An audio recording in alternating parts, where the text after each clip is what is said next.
Thank you for joining me today. My name is William Reisacker, and today we're going to be talking about allergen selection. Now, where does this topic fit in with all the other topics that we're going to be talking about? Well, this basically assumes that you're going to be testing for allergies in your office. Now, there are two ways of doing that. You can do that through skin testing, or you can do it through serum-specific IgE testing. If you're doing it through an in vitro or serum-specific IgE testing, you're probably going to be selecting panels for things like molds and pollens. However, if you're going to be doing skin testing, you have to decide which allergens you're going to be testing for. And this can be a very challenging task, which we're going to be talking about today.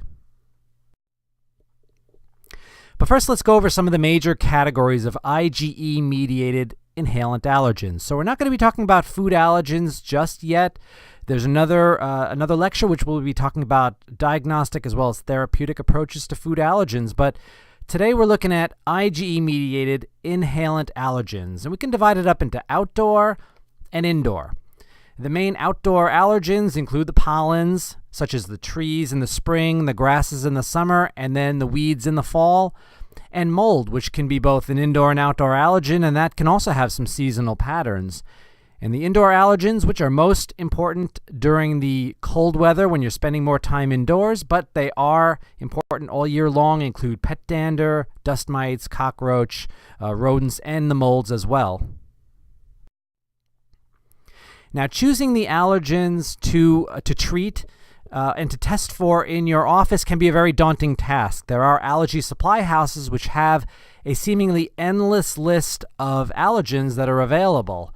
And to make it even more confusing, if you go from allergy supply house to another different allergy extract supplier, you can see differences in potency and strength. So it's important to stick with one allergy supply house for your allergens. And if you decide to switch to a different one, you may have to actually test with those new allergen extracts to see how strong they are compared with the ones you are currently using. So again, allergen selection can be a very daunting task. If you look at it, we have over 1,000 grasses, a couple of thousand molds, a couple of thousand weeds, 500 epidermal proteins, and you're looking to distill this down into 20 allergens on a treatment board. So how are we going to do that to satisfy all the diagnostic and the therapeutic needs of your patients? Well, you could certainly become a junior botanist and just head out into the wild regions of your area and see what sorts of trees and plants are out there. I mean, I'm certainly not encouraging everybody to do this. The information is certainly out there. If you have a representative from your allergy supply house, they probably have some literature and other information about what types of pollens are common in your area. This information has already been determined. You can find it on the website as well.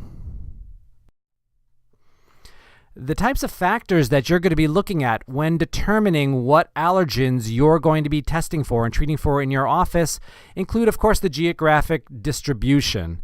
And it's also not just the allergens that are in your area, because many of these allergens are very lightweight and they travel for hundreds of miles on the wind. So you have to also look at where the prevailing winds are coming from, because allergens 100 miles away may be very important to your region if those winds are going in your direction on a regular basis. It's not just what's in your backyard.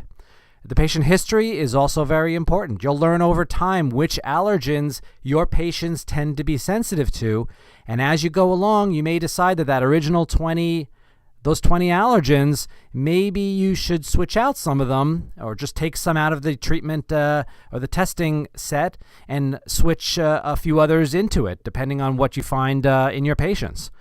Cross-reactivity is also something really to keep in mind. We're going to talk about this later on in the talk.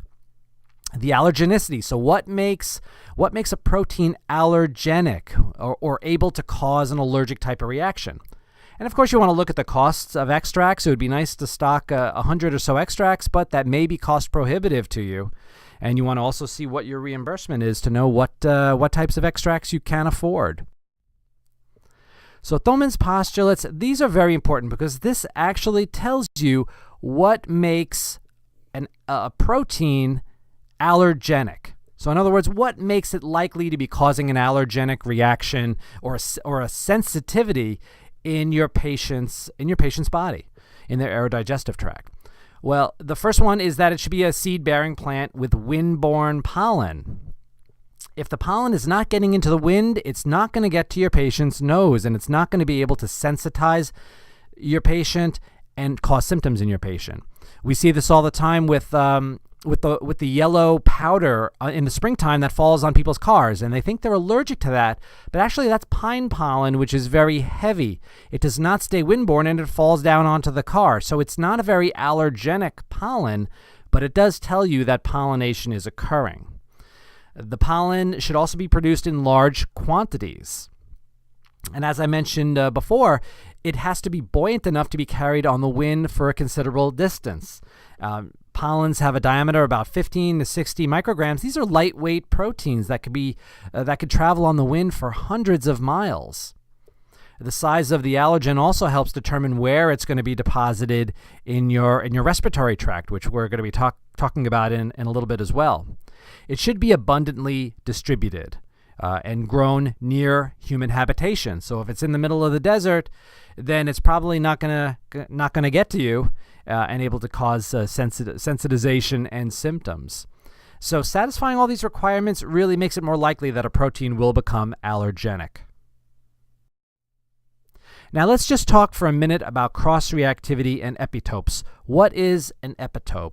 Well, this is part of the antigen molecule that is the binding site for the antibody. So these are the proteins or parts of the protein that the antibodies actually recognize. And you can see on a given antigen, there can be several different epitopes. And just for a moment, I want to mention that we use the term antigen and allergen. We sometimes switch back and forth and use those synonymously. Well, an antigen is a protein that an antibody is able to recognize. And we refer to an allergen is really a special type of antigen that's being recognized by an IgE antibody and is producing type 1 mediated hypersensitivity. So that's what we're referring to when we talk about antigen versus allergen. Now let's talk about cross-reactivity. This is when an antibody is able to recognize similar epitopes that are on different antigens. So different antigens may have some similar epitopes, and if those antibodies are able to recognize it, then those two antigens or allergens have the potential to be cross-reactive. So the antibody could recognize both of them.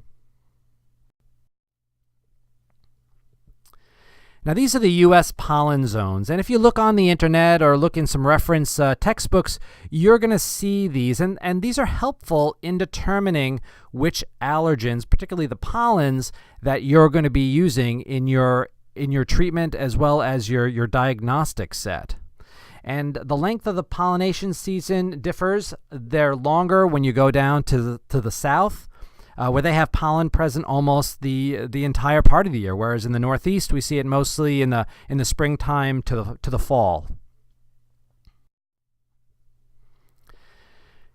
Now these are the tree families. Certainly you're not expected to memorize all of these, but it's helpful to be familiar with some of the names, and also when deciding which trees you're going to treat with, it's nice to have a representative from each of these different categories. It's also good to know roughly when these trees tend to pollinate. For example, on the angiosperm category, maple can pollinate as early as February depending on the weather, whereas many of the other trees on this list will pollinate later on, maybe April or even May. So this is a tree pollen map, which is also helpful in telling you not only which trees are going to be pollinating, but also how high the pollen levels are going to be on any given time.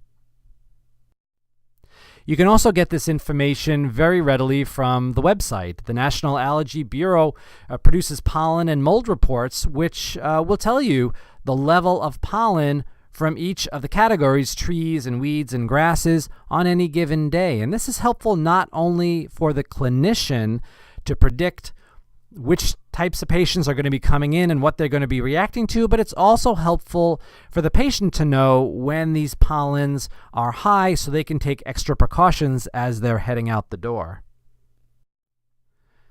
So here are some pictures of some of the common trees that you're going to find throughout the country. And while you're not expected to get a botany degree, it is very helpful to understand what these trees look like, both in their gross appearance as well as what their leaves look like. And you'll find as you're walking around your community, you're going to see these leaves and you're going to be able to identify what trees they come from. And even when you travel outside of your region, you're going to see how common many of these trees are throughout the country and throughout the world.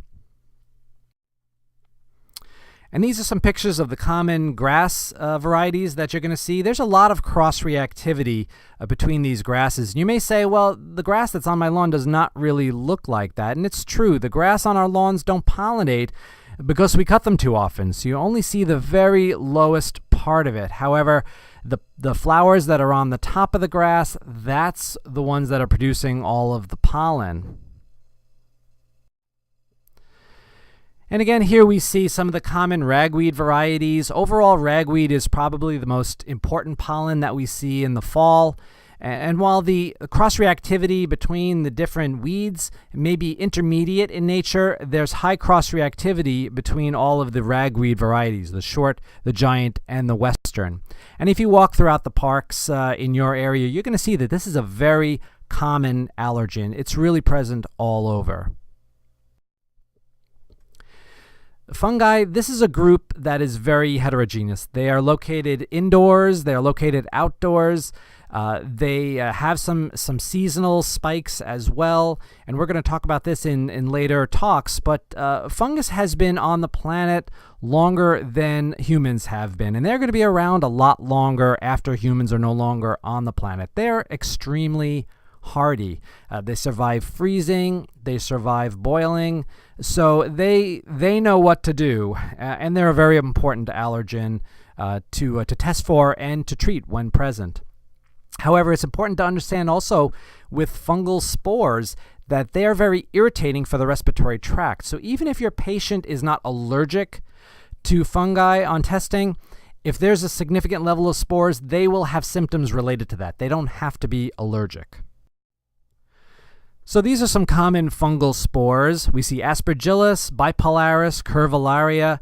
These are the demaciaceous or darkly pigmented fungi, and these are the ones that are important for allergic fungal sinusitis.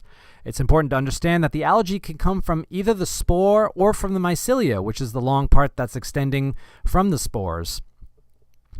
Mold can be more of a seasonal have a seasonal pattern, such as Alternaria, Cladosporium, or Penicillium, or it can really have a consistent level throughout the year, or perennial. There are also some seasonal spikes for fungus. In the early spring, we see that as fungus and the spores are held down by the snow cover. As the snow cover starts to melt in the early spring, those fungal spores get thrown into the air and they can achieve very high levels, and that can cause people to think that they're allergic to pollen, to tree pollen. Also later on in the spring, where we see a lot of rain, we also see very high levels of fungus because of the moisture that's on the ground. And likewise in the fall, we see yet another spike in fungal spore levels because of the vegetation that's falling on the ground, and that's perfect food for fungus as well. Again, sometimes fooling patients and clinicians into thinking that their patient is sensitive to pollen, but that's where testing is really helpful. Now let's talk just a little bit about dust mites, and cockroaches. If there's going to be one allergen that you would bet that your patient is going to be allergic to, that's going to be dust mites. And we're going to talk about these in another talk, but they're extremely common allergens. They're indoor allergens, and they are really present throughout the year. They feed on the skin cells that come off our body and the hair, so they love to hang out in areas that we love to hang out in. Now, you may also see on testing, in vitro testing batteries, that house dust is tested, and that's a mixture of many different things. And one thing you'll always see on testing is when house dust is positive, cat is always positive, but it contains other things besides dust mites. Cockroaches are also very common, and the allergy to cockroaches is not to the living cockroach, it's to the ones that have died over the past 100 years or however long your structure has been around, because when they die, their body parts become desiccated, dried out to the point where little bits of protein fly off into the air, and that's what sensitizes us, and that's what causes the allergic symptoms. Animal dander is a very common allergen. It's very common to have pets in the home, particularly in the United States. But cat allergen is a very sticky allergen, so even if you're not in a place where cats go that often, you can still see considerable levels of cat dander, such as in municipal buildings or in airplanes or movie theaters. The size of the particle is also very small, and when you see an allergen that's less than 10 micrograms in diameter, this means that it can gain much easier access to the lower respiratory tract. So it can get into the bronchial passageways, it can get into the lungs, and that means that it might trigger lower airway symptoms or asthma more readily than a large particle such as a pollen granule. Dog allergen is also very common, but there's a little bit more breed-to-breed variability in if a person is going to be allergic to dog, whereas cats, they have one major antigen that's very common, FeLD1, so most people who are allergic to cats are allergic to all different cats. The other thing with dogs to keep in mind is that you may react when around the dog, but you may not be allergic to the dog, because the dog's coat, as well as the cat's coat, can pick up other allergens such as dust mites and pollen. There are other allergens and other animals that can be tested for, but these I would generally test for on an as-needed basis and maybe keep a few of these extracts on hand. If a person has a significant exposure to horses or to rodents, if they're a researcher and they're working with lots of rats, that could be an important allergen to test for. So in summary, you want to test and treat for allergens that you feel are the most important ones for your patient. And this is decided on by the patient's history as well as your knowledge of the most prevalent allergens in your community. When you're choosing your treatment and your testing sets, you want to think about having representatives from different subfamilies and groups in each of the allergen categories, but you also want to keep in mind cross-reactivity with certain groups such as grass allergens. Thanks for listening.